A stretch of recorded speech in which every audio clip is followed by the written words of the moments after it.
Laidą remia Nordis. Išmani namų šiluma su Nordis šilumos siurbliais Oras vanduo.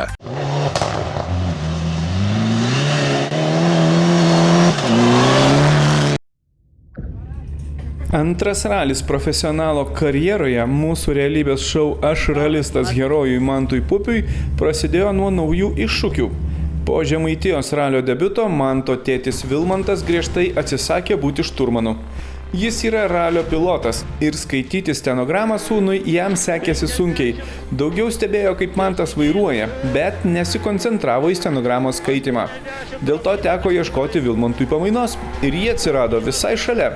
Manto vaikystės draugas Matas, beje irgi kilęs iš Kelmės, visą laiką norėjo ir svajojo važiuoti ralį. Ir čia netikėtai atsirado tokia galimybė. Mantas jau yra turėjęs šiek tiek vairavimo patirties, dalyvavo keliose raliukuose kaip vairuotojas, bet šturmano patirtis nuo ralio Viekšniuose jam yra visiškai nauja.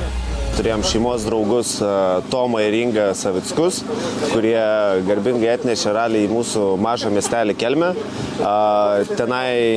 Tenai mes pradėjome matyti vis dažniau ralį, nuo Saulės ralio, po to persivadino į Žemaitijos ralį besikeičiant organizatoriam. Ir kai jie perėmė viską į rankas, tekdavo kiekvieną vasarą stebėti ralį profesionalų. Taip pat turėjau krikšto tėtį, kuris užsiimdavo autosportu, kuris taip pat įtraukė tiek mane, tiek mūsų visą šeimą tėtį palaikanti ir nuo 14 metų pradėjau dalyvauti mėgėjiškose varžybose. Praeitais metais turėjau galimybę išbandyti mini ralį C lygos čempionatą, vieną iš jo etapų mano gimtosios Kelmės rajone, Kražiuose. Tai buvo puikia patirtis ir labai gera maža įžanga į dabartinę etapą. Labai myliu autosportą, tai visą tai, ką mes dabar darom, tai ir visą tas pamokas, kurios turėjau prieš tai, ar su Mantu, ar su kitais kolegomis, tai puikia patirtis ir aš kuo toliau, tuo labiau matau save autosporte kaip šturmaną. Aš mėgstu gilintis į smulkmenas, detalės, mėgstu bendrauti, galiu plus turiu pats šiek tiek ir vairavimo patirties, įsivaizduoju, kaip būti ir vairuotojo vietoje, ne tik šturmano. Tai visus šios dalykus sudėjus, manau, kad tai atveda mane į tą poziciją. Tiesa, pirmieji greičio ruožai natūralu ėjosi neidealiai. Naujas šturmanas turi prisitaikyti prie lenktynininko poreikių, pajausti, kada ir kaip reikia skaityti stenogramą. Todėl pirmus kartus netrūko chaoso automobilio viduje. Tačiau pamažu du mūsų jaunieji lenktynininkai pratinasi prie vienas kito, nors buvo visko. Mantas paprašo pakartoti, jeigu jisai ar prastai išgirdo, ar pamiršo, ar dar kažkas. Taip pat aš irgi jau pradedu jausti, kur jam reikia po ilgų tiesių pakartoti posūkius ar panašiai. Tai pradedam jausti vienas kitą ir susidirbti kaip komanda, ekipažas. Rėkiais ant tavęs jūs? Taip, kelis kartus ant manęs rėkė Mantas, bet po finišo mes vėl draugai, vėl atsiprašom vienas kito, jeigu to reikia, padėkojam vienas kitam ir sėkmingai lekiam toliau.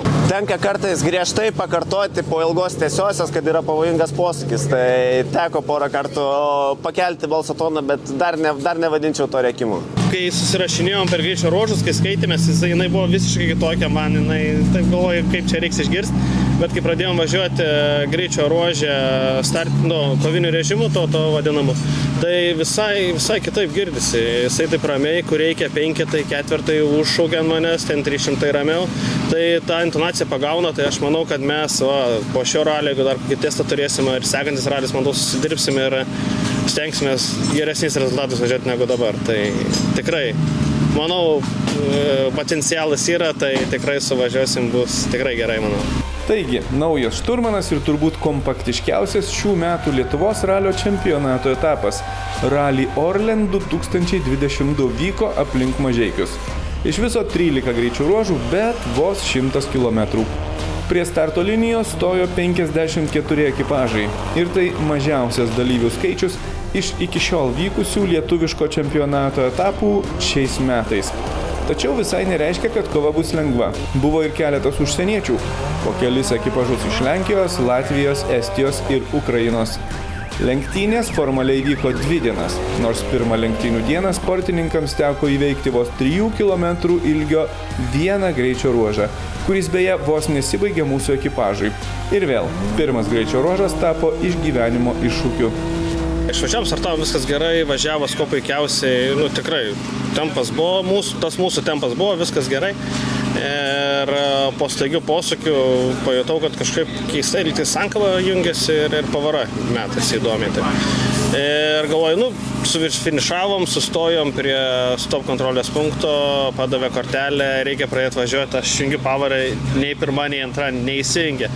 Galvoju, dabar mintyse greit perbėgu, galvoju, lipt, stumt, ar bandyti įgrūsti tą pavarą ir išvažiuoti. Tai per keletą kartų išbandėm, tai įmetėm antrą pavarą, pradėjom įdėti ir davažiavom iki servizo zonos, iki pirmos dienos finišo. Pasirodo, sankabos problemos buvo. Tiesiog sankabo per giliai buvo suspaudus ir sugadino sankabos diskatorių. Tai tokios buvo problemos. Tai gerokai išmetė iš vėžių mūsų ralistus ir pirmajame greičio ruože jie nepademonstravo to tempo, kurį gali palaikyti. Finišavo tik 41 vietoje. Tuo tarpu lyderių rikiuotėje atrodė, kad bus itin atkakli kova. Pirmą dieną Giedrius Notkus ir Martynas Samsonas finišavo identišku laiku. Vos 1/10 sekundės dalį jiems pralošė Dominikas Butvilas. Tačiau tai tik 3 pirmieji kilometrai. Ralio nugalėtojo likimas sprendėsi antrą dieną. Tad iš karto keliamės į ją.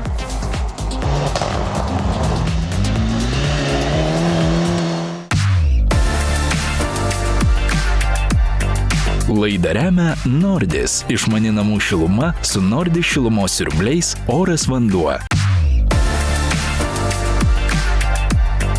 Laidą remia Nordis. Išmani namų šiluma su Nordis šilumos siurbliais Oras vanduo.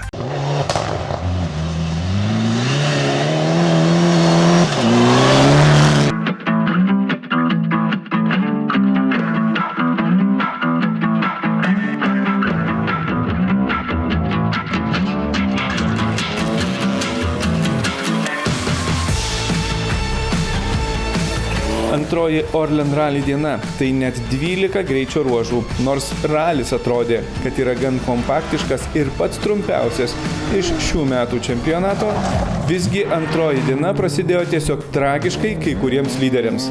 Pirmiausia, trečiajame greičio ruože staiga sustojo Giedrius Notkus. Kažkaip tai šiandienos trečiame greičio ruože, važiuojant vidury greičio ruožo, užsidegė įspėjamoji lemputė. Kompiuteris išmetė klaidą fuel pressure ir automobilis po truputį pradėjo stoti ir nebetraukti, kol pasiekoje visai užgeso ir nebesikūrė. Tai, kiek suprantu, yra kuro sistemos gedimas ir dabar mechanikai žiūri, tvarko ir manau, kad lygtais gedimą rado ir tikiuosi, kad pagal Super Rally galėsime startuoti antroje ralio dalyje. Pasirodo, kuro sistemos gedimas buvo labai proziškas. Komandos mechanikai apsiskaičiavo su degalų kiekiu ir Giedriui paprasčiausiai baigėsi degalai. Lygiai ta pati istorija tame pačiame greičio ruože nutiko ir Jonui Sluckui. Tiesa, Jonui pakako degalų pasiekti finišą. Mums buvo problemų su kūru, tai ant garų davažiavom, biškutį nedasiskaičiavom su kūro padavimu, tai neredėjom. Tokia lengvai, švelniai tariant, kvaila klaida, ar ne? Būna pasitaiko žmoniška klaida visada, žinot, bet ką darysim? Bet po serviso važiuosi toliau? Bandysim, reikia. Po šio kuriozo Jonas pasipildęs degalų galėjo važiuoti toliau, o štai Giedriui teko lenktynės tęsti tik po serviso zonos, tai yra tik nuo 8 greičio ruožo. Tame pačiame greičio ruože lenktynių nebaigė ir lyderis tarp 2 ratais varomų automobilių Justas Tamašauskas.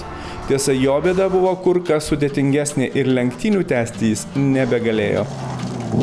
Teko šiek tiek anksčiau laiko persirinkti, nes šiokių tokių techninių gedimų turėjom. Tai... O papasako, kas buvo? Nebuvo nieko, galimai detalė šiek tiek pavargo, galbūt tai kelmės ralis įtakojo. ta detalė buvo apžiūrėta vizualiai ir jinai neturėjo jokių defektų, bet greičiausiai metalas buvo pavargęs ir tiesiog amortizatoriaus toks tvirtinimas yra ir jisai lūžo. Tiesiog lygiai vietoje be jokio smūgio.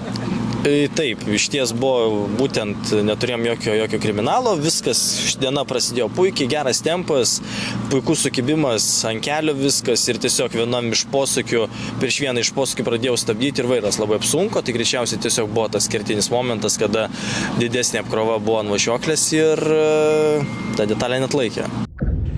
Tačiau tai tik techniniai gedimai, o štai Vladui Jurkevičiui su Aisvydu Poliukėnu ralis baigėsi kur kas prasčiau. Tame pačiame trečiajame greičio ruože jie patyrė skaudžią avariją. Automobilis po jos atrodė apgailėtinai, tačiau laimiai abu lenktynininkai liko visiškai sveiki. Dėl šios avarijos netgi teko nutraukti trečiąjį greičio ruožą, nes automobilis po avarijos liko gulėti kelio viduryje. Vienam greitam posūkiai išslydom.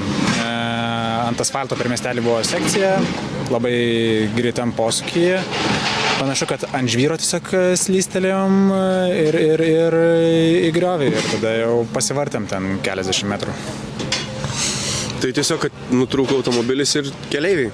Jo, tai tada jau kaip matėm, kad slystam į griovį, iš pradžių dar atrodė gal susigaudys tą mašiną, bet, tarsi ne tai, kad įmėtėsi kažkaip, bet taip slydo į griovį ir galvojau, dar šiaip būtų iki griovio kokių dar 30 cm ir būtų užtekę, bet kaip visada dar pritrūksta tų centimetrų. Tai į griovį ir tada lauki, kol baigsis skalbimo mašina. Kieno tai galėtų būti klaida, kaip tu galvoji? Vis tiek darai išvadą savyje.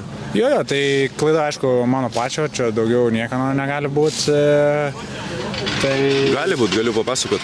Automobilio klaida, stenogramos klaida, šturmano klaida, vairuotojo klaida. Kuri čia klaida? Vairuotojo. Su visais.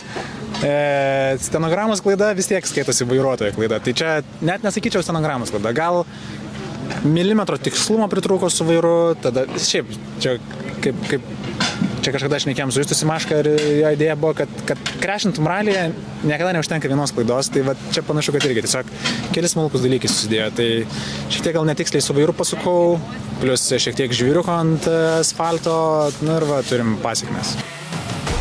Netekus dviejų lyderių ir lyderio tarp viena ašimi varomų automobilių, ralis neteko ir dalies žavesio. Lyderių tarpe beliko kautis tik dviem ekipažams. Dominykas Butvilas su Renatu Vaitkevičiumi po 7 greičio ruožų į pirmą serviso zoną atvyko būdami lyderiais. Manau, kad sekasi gerai, nes ralį truputį sėkmės reikia. Ypač greitų tempu važiuojam, tai akmuo netem pasimaišęs ratas, leistas į žolę, tai aš kitau, kad kiekvieną kartą pasiseka, jeigu tu su visom padangom visais ratais, grįžti į finišą. Iš viso šitam ralį visi trumpi tie greičio ruožai, tai mes renkam to pranašumą vis po sekundėlę. Tai dabar prieš Martyną pririnkom 10 sekundžių, šiaip ne taip per tiek daug greičio ruožų, ir toliau viskas nieks dar neišspręsta. Po Vlado avarijos likusius 4 greičio ruožus Dominykas laimėjo, bet Martynas Samsonas visose juose buvo antras, atsilikdamas vos po 1-2 sekundės. Aš asmeniškai irgi taip pakankamai atsargiai važiuoju, neišnaudoju, kaip sakant, visko, nes dar gal pasitikėjimo trūksta, pats nesuprantu, kas vyksta iš tikrųjų toks. Kaip per rūką biškį man viskas. Realiai prieš 3 mėnesius tiesiai negalėjau 3 žingsnių paeiti. Tai iš vienos pusės reikia labai džiaugtis ir džiaugiuosi, kad aš iš vis galiu čia būti. Gal, kaip iš šono vienaip atrodo, man pačiam kitaip atrodo. Iš kitos pusės man biškį liūdna, kai visi priekį nuvažiuoja, tai toks. Bet kaip rimčiau pagalvoju, tai iš tikrųjų viskas gerai, dar atsigausim. Gal šiais metais reikia dar pasukti kilometrų, pasipratinti, nes ir pati galva pas mane nedirba 100%, tai nėra čia ko labai norėti. Mūsų ralistai kol kas dar tik pratinasi vienas prie kito, bando susikalbėti, tad šiose lenktynėse jiems nekėlėm jokių uždavinių. Tiesiog įsivažiuoti, priprasti vienas prie kito ir nedaryti didelių klaidų. Ir jiems tai daugmaž sekėsi. Įveikus pusę lenktynių distancijos, Mantas Pupius ir Matas Žalandauskas važiavo maždaug per vidurį. tiek savo klasėje, tiek ir bendroje įskaitoje. Jie buvo 28. Pirmi greičio ruožai reikėjo atsibus dar, tokie nedrąsus. Manau, nuo 4 greičio ruožo pradėjom jaust automobilį, jaust susiskaitimą, girdėti labiau matą. Klaidų buvo, ten kažkokių išvažiavimų ar neužskaitimų, ar mano neišgirdimo. Bet stabiliai važiuojam apie 30 vietą, 31, kažkas tokio, tai neskubam, jeigu kažkur yra duobės kažkokios, mes geriau pasisaugom, išlaikom techniką saugiai, kad finišuotą ralį. Tai galbūt šio ralio tikslas toks, kad prasukti kilometrus, pravažiuoti, pasirinkti patirties ir finišuoti. Tai būtų toks tikslas galbūt šiandien. Per likusius 6 greičio ruožus iš esmės niekas nebepasikeitė. Dominikas Butvilas toliau užtikrintai didino savo persvarą, kol pravažiavus visus 13 greičio ruožų jis prieš artimiausią persekiotoją, Martyną Samsoną, susikrovė daugiau kaip pusės minutės pranašumą ir užtikrintai nugalėjo.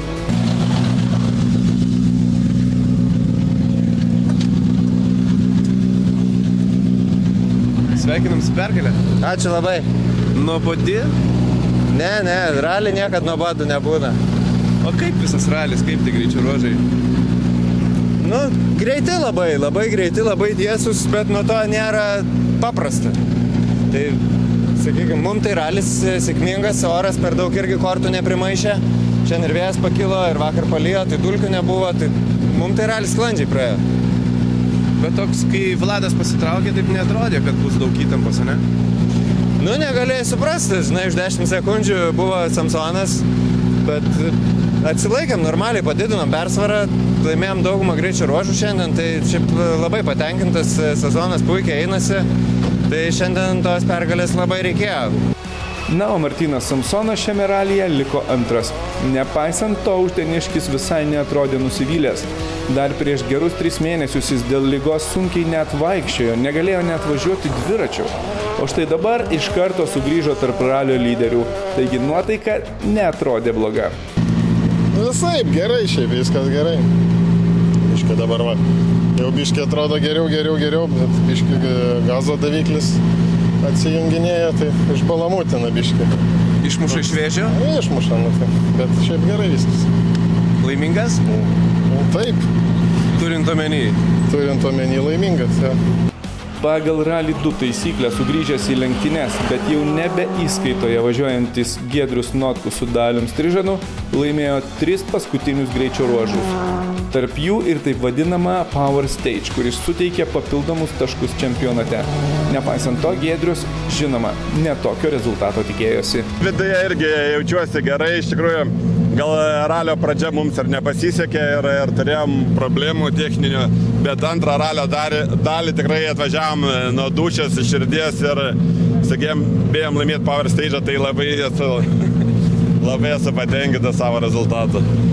Bendro rezultato nėra, bet paskutinis greičio ruožas. Paskutinį greičio ruožą tikrai ėjom vabanką ir vis tiek tos 5 taškelius pasiėmėm į savo kraitelę.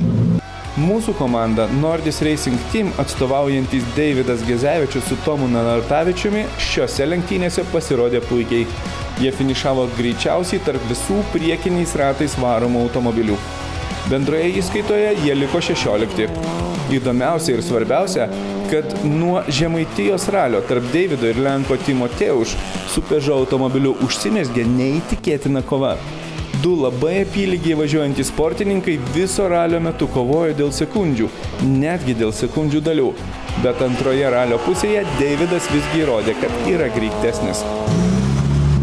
Tai atbūdė į tą Lenką. Jo, labai stengiamės, jis labai priešinosi iš tikrųjų, spardėsi, bet žinom, kad šitas greičio ruožas lems, nes jis labai greitas, o kai labai greitas mes nesam labai greiti. Mes trūksta kažkaip galės, trūksta, nežinau, kažko stebuklingų. Bet ir šitam greičio ruožė įvežėt jam virš sekundės? Jau stengiamės, žinau, kiek galėjom, nes, žinai, norėjusi pasiimti ir tikrai neužleisti ir galvojau, jis tiek bandys atakuoti, jis tiek po serijų suvažiavo naujom padangom, mes ne, bet mes jį padarėm. Tuo tarpu tarp 2 ratais varomų automobilių triumfavo Rokas Steponavičius su Karoliu Gedgaudu. Jie finišavo 7 bendroje įskaitoje. Vertini savo pasirodymą gerai? Kaip be testų ir paskutinį kartą Elektrėnų ralį sėdėjęs mašinoje išvyrė, tai neblogai. Šturmanas naujas. Šturmanas geras, klaidų nedarė, aš tik tai grybą pjoviau. Na, o mūsų ralistai finiše irgi neslėpė emocijų. Jie galutinėje rikiuotėje liko 24 ir finišavo 5 savo klasėje. Rezultatas, kokio nesitikėjome. Iki pietų tai mes važiavom, o po pietų pagavom ritmą ir šiek tiek labiau važiavom. Nu, geriau. Pajautėm tiek matas, tiek aš matą, tiek jisai mane, kada reikia paskaityti ir mašiną labiau pradėjau jausti. Tai popietinė, manau, man asmeniškai aš ją pradėjau jausti ir asmeniškai pradėjau geriau važiuoti su ją. Laiminga šią dieną? Be proto. Ta prasme, finišas, pirmas finišas su nauju būsimu tobulu šturmanu, tai čia fantastika. Tai tokio finišo reikėjo tikėtis, ko čia geriausia.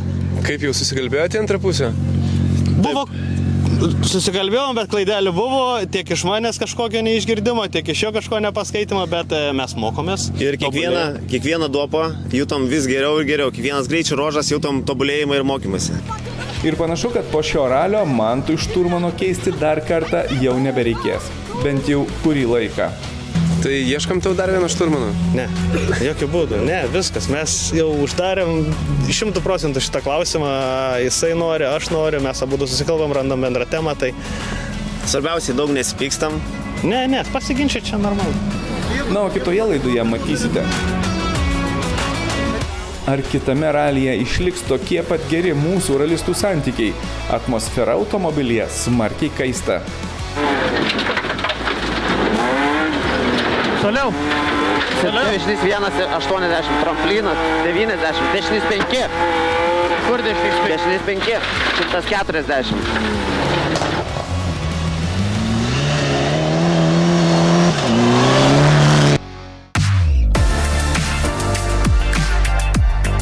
Laidą remia Nordis. Išmani namų šiluma su Nordis šilumos siurbliais Oras vanduo.